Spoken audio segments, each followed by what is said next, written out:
you might be familiar with the spectacular Elgin Theater Company. Now, for the 2024-2025 season of the Elgin Theater Company, they're continuing with the Chicagoland's premiere that is coming up. Yes, now this is going to be coming up in May. This is The Value of Moscow. And this is a fiercely funny modern dark comedy about three sisters who are forced to move into a crumbling New York City apartment together in an attempt to rebuild their own crumbling lives. So it's definitely an interesting tale that is told.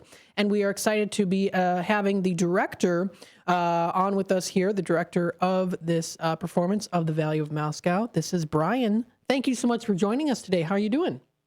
I'm doing great, Matt. Thank you so much for having me on. Of course. Thanks for giving the time and energy to be here on WRMN. So, Brian, you are the director of this. Tell us a little bit about yourself and what got you interested in theater. Well, I'm one of those kids that just always was drawn to performance and storytelling.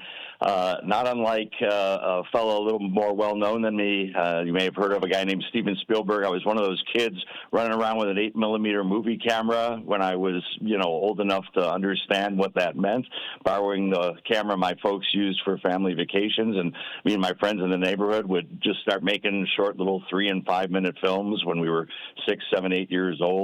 By the time I was in middle school, I had discovered, the school theater program and started getting involved in that. And probably started directing things when I was still in elementary school. It's a pretty funny story, actually, because in 5th grade, we had a teacher who liked to put on little short plays for all the holiday seasons, and one of the kids, she'd always have kids, be the student director, and they would cast it and do a little rehearsal, very modest, just done in the classroom.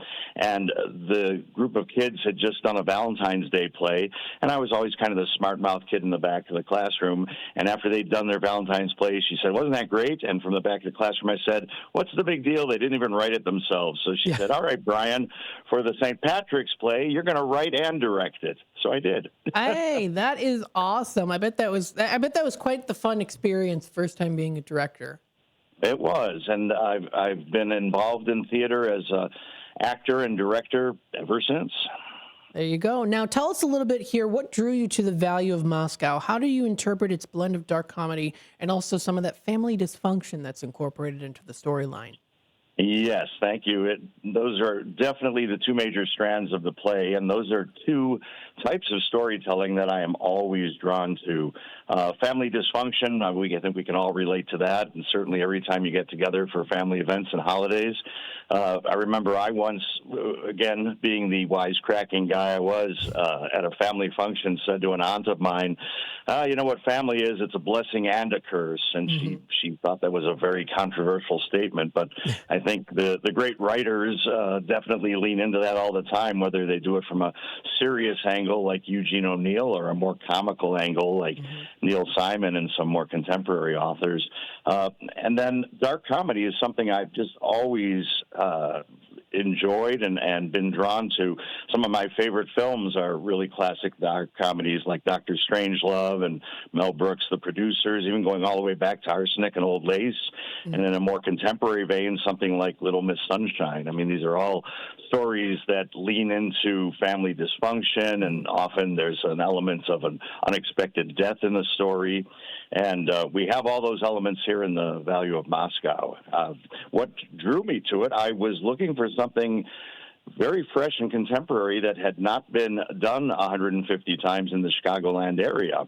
So I just went searching for something fun for a directing project, came across this show. It was extremely well reviewed.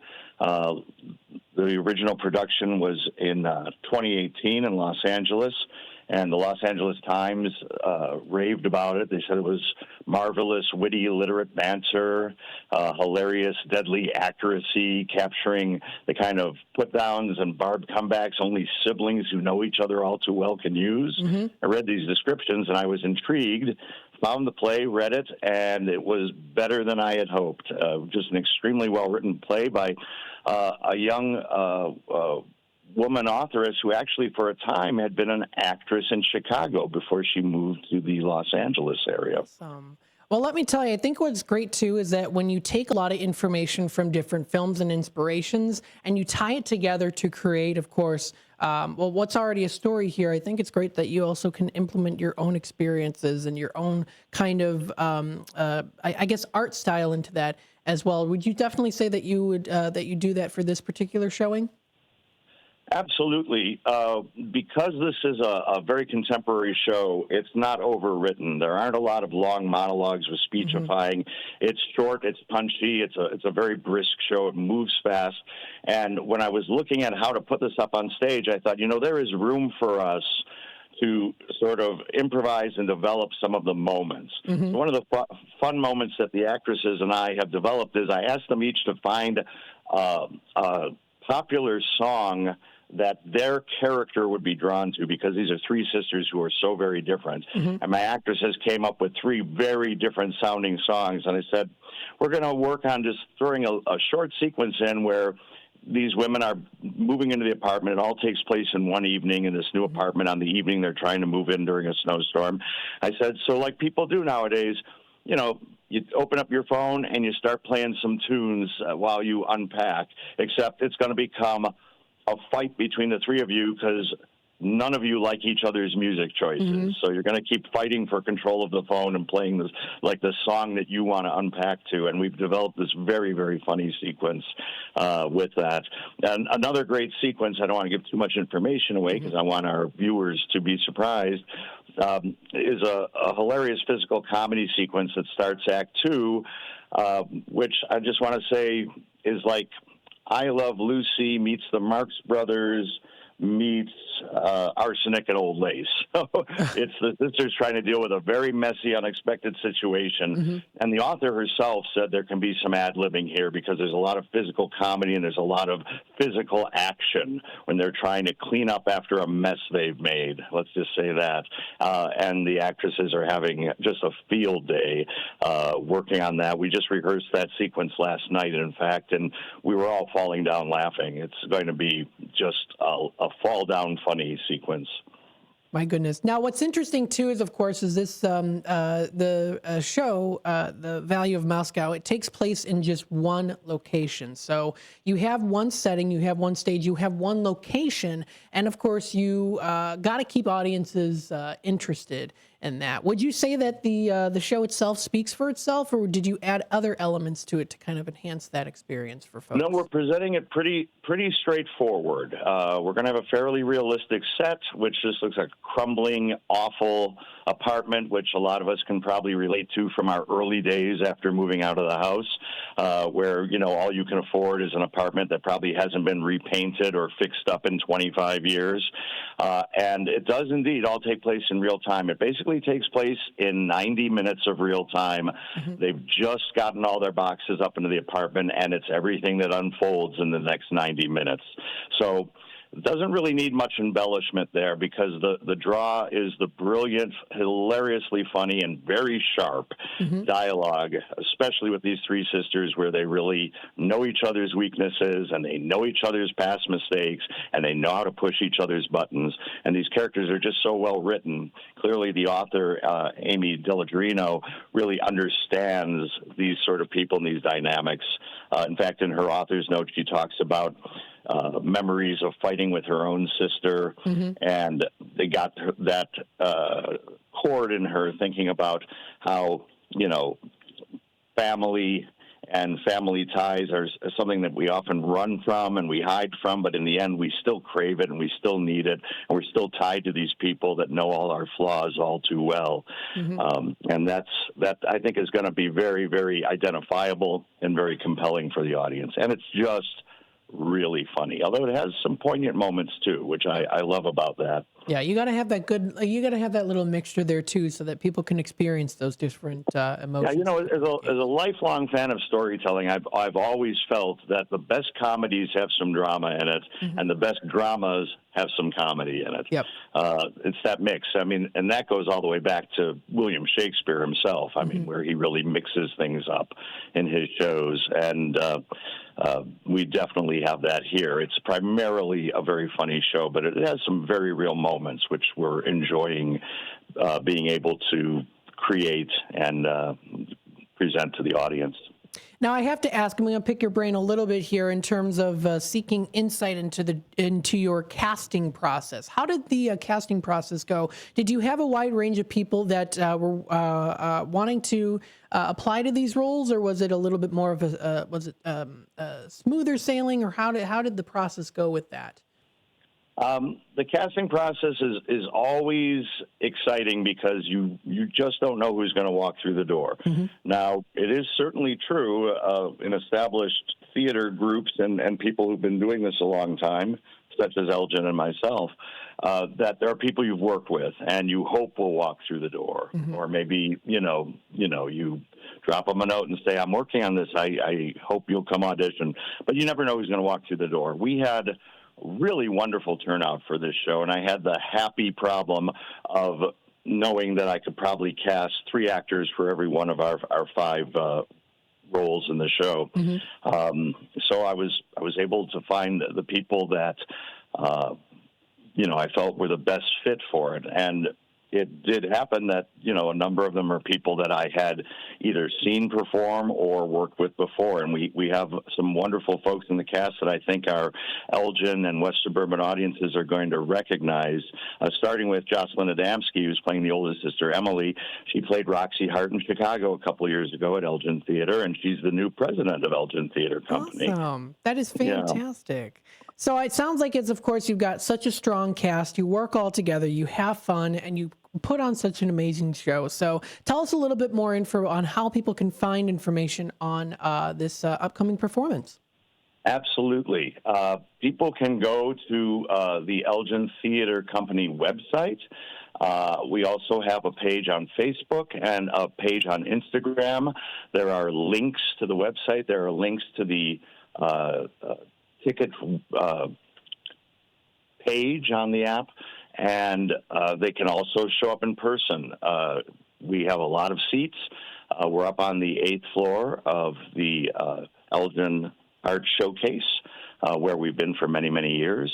And they can either buy their tickets in advance, or there's always tickets available at the door. We always welcome walk-ins at the time of the show. The show is running 2 weekends from May 9th through the 18th. Fridays and Saturdays at 7:30 p.m. and Sundays at 2 p.m. And we're going to be having raffles during our intermission with some amazing gift baskets, so people can help support the theater that way as well. I'd be remiss in not mentioning, on behalf of Elgin, I'm not personally involved in this, although I will be attending.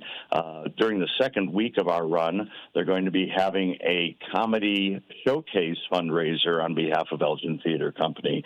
Elgin Theater Company is 73 years old this spring.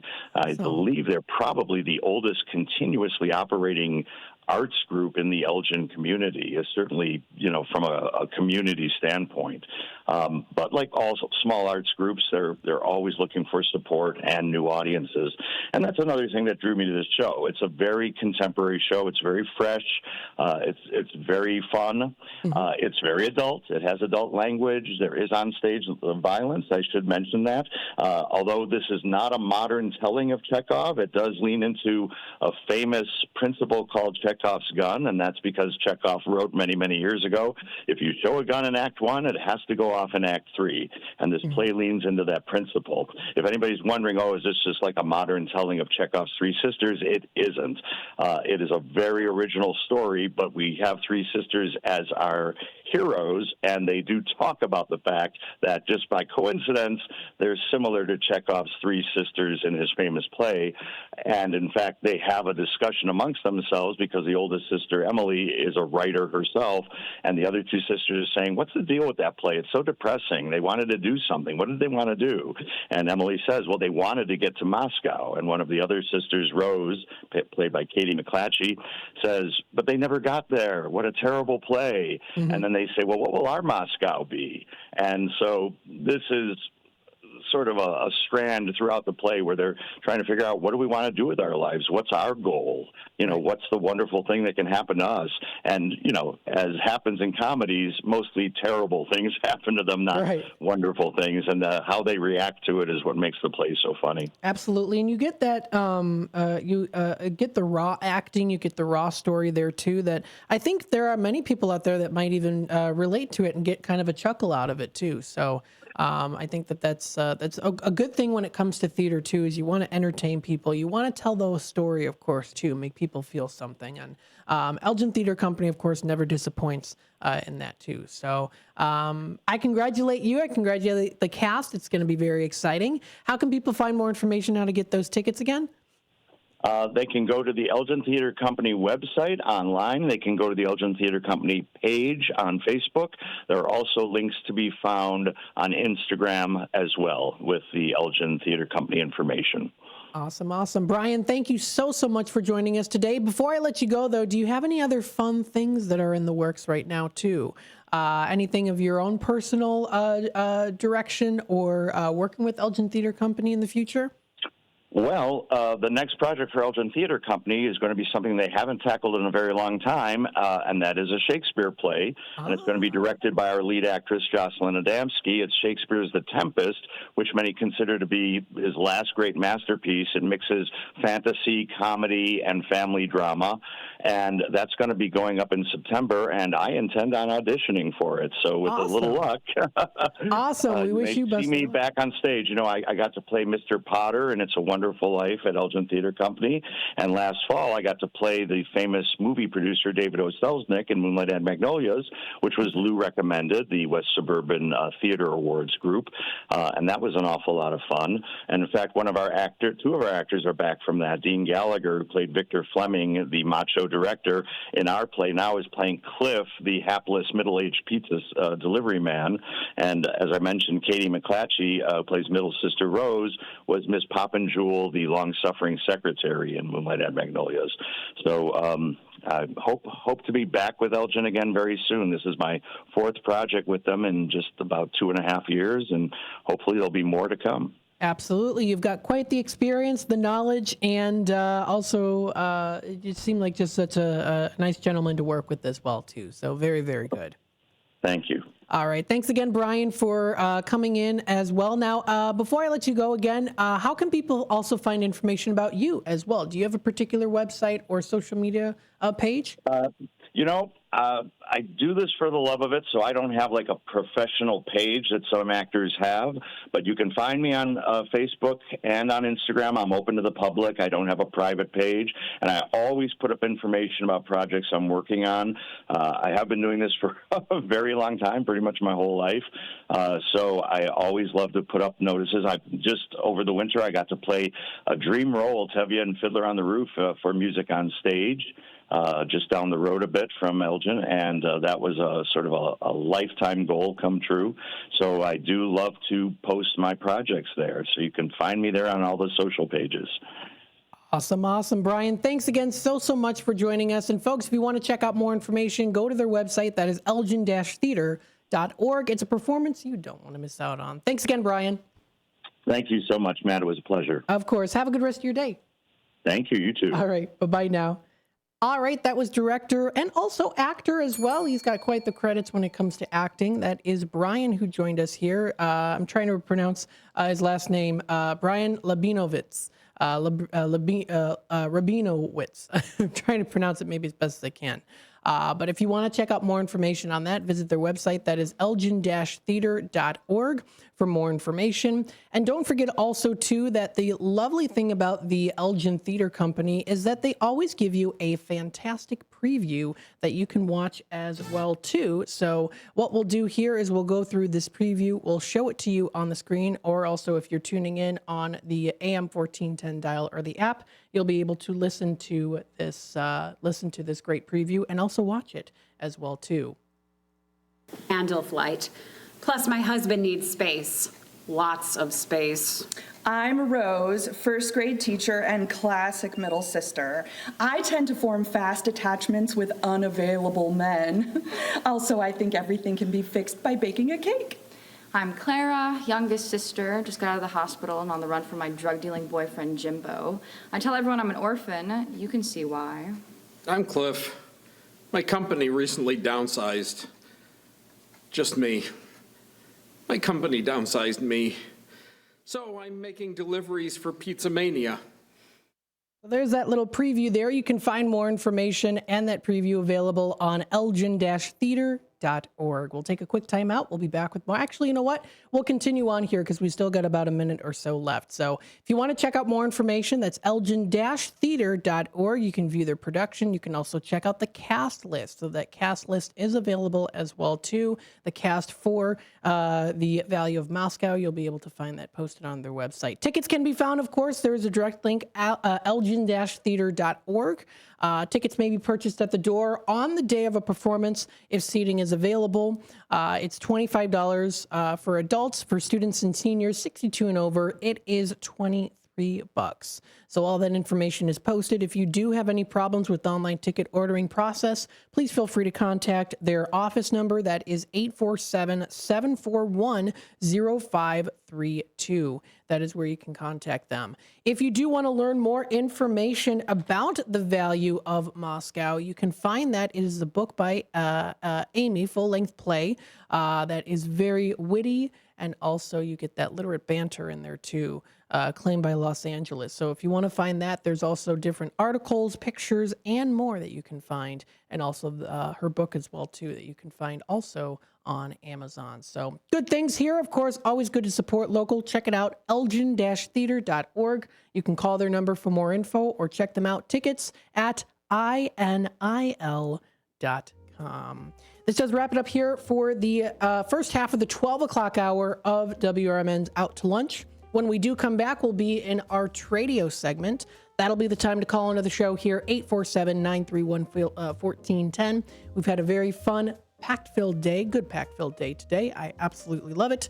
Thank you, everyone, for tuning in. We'll be back with more on WRMN AM 1410's Out to Lunch. Stay tuned.